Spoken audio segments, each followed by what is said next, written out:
Hello বন্ধুরা, কেমন আছো সবাই? আমাদের মালতীপুর গ্রামে তোমাদের সবাইকে স্বাগতম। নতুন বছরের অনেক ভালোবাসা ও প্রীতি ও শুভেচ্ছা। নতুন বছর উপলক্ষে আমাদের মেহুদের বাড়ি কি খাবার হচ্ছে তা তোমরা দেখে নাও। হ্যাপি নিউ ইয়ার মা। প্লিজ তুমি আজকে আমার জন্য বিরিয়ানি রান্না করো, প্লিজ মা। আরে আচ্ছা আচ্ছা, যাই আমি সুন্দরী খাবারটা দেই। আর তোকে যে বাজারের লিস্টটা দিলাম, তুই রামু চাচার দোকান থেকে সব জিনিস নিয়ে আয়। ওকে মা, আমি যাই তাহলে। হ্যাপি নিউ ইয়ার রামু চাচা, এই লিস্টের সব জিনিসগুলো আমাকে দাও। হ্যাপি নিউ ইয়ার খুকি, তারা দিচ্ছি। থ্যাংক ইউ রামু চাচা, আমি এখন যাই।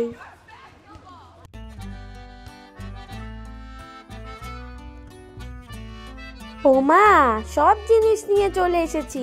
তুমি তাড়াতাড়ি গিয়ে আমার জন্য বিরিয়ানি রান্না করে দাও মা। হ্যাঁ রে, যাচ্ছি, চল তুইও আমার সাথে চল। এই দেখ মেহু, এখানে বিরিয়ানি রান্না সব জিনিসই আমি গুছিয়ে রেখেছিলাম। এবার দাঁড়া, ঘুঁটে দিয়ে ভালো করে আঁচটা ধরিয়ে নিই।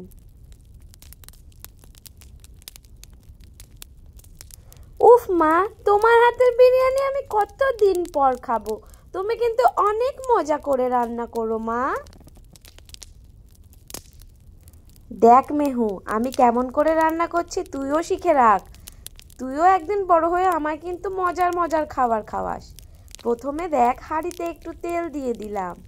তেল গরম হওয়ার সাথে সাথে এখানে কুচি রাখা আলুগুলো আমরা দিয়ে দেব। তারপর আলুটা একটু হলুদ আর 1 চিমটে নুন দিয়ে ভেজে নেব। আর শোনো বন্ধুরা, তোমরা যারা আমাদের চ্যানেলটা সাবস্ক্রাইব করোনি, তাড়াতাড়ি সাবস্ক্রাইব করে দাও। ভেজে রাখা আলুগুলো এবার তুলে নেব। আর ওই পাত্রেই তেল দিয়ে পেঁয়াজটা, কুচি করে রাখা পেঁয়াজটা দিয়ে দেব। আর পেঁয়াজ যতক্ষণ লাল হতে থাকবে, তার মধ্যেই আমি মশলাটা বানিয়ে নেব।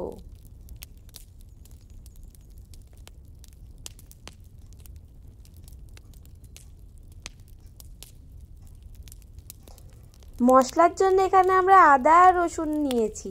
আদা রসুনটাকে ভালো করে ভেজে রেখে ওই পেঁয়াজের মধ্যে একটু ধনেপাতা, একটু আদা রসুন বাটা দিয়ে ভালো করে দিতে হবে। তারপর মটনগুলো আমরা এর মধ্যে দিয়ে দিলাম, দিয়ে ভালো করে নাড়াচাড়া করব।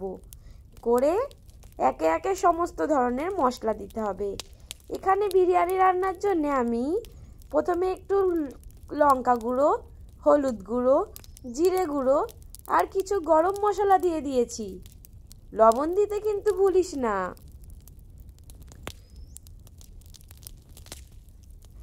উফ মা, কি ঘ্রাণ বেরাচ্ছে সুন্দর। মশলা ভাজা হয়ে গেলে তার মধ্যে দিয়ে দেব আমরা জল। জল দিয়ে আমরা মাংসটা সেদ্ধ হতে রাখবো। তারপরেই আমাদের মাংস রেডি হয়ে যাবে।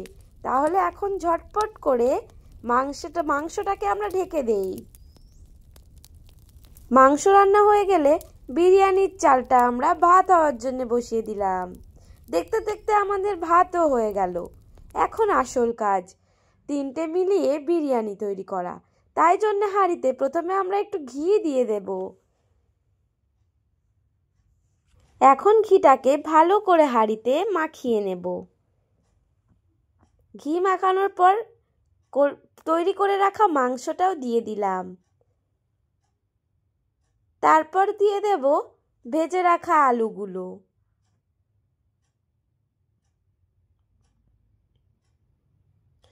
এখন সামান্য ছড়িয়ে দেব বিরিয়ানির মশলা।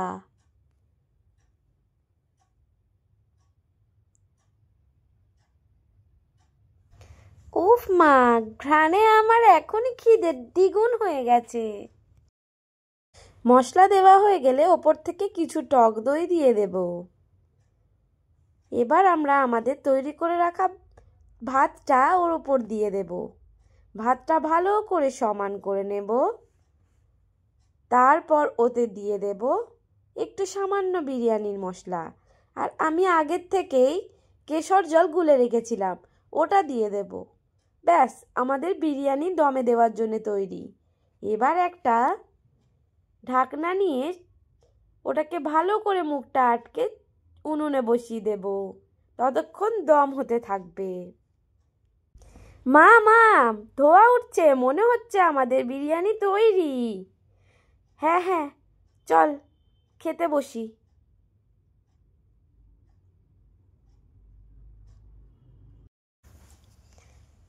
খাওয়ার আগেই আমি ঘ্রাণেই পাগল হয়ে যাচ্ছি মা।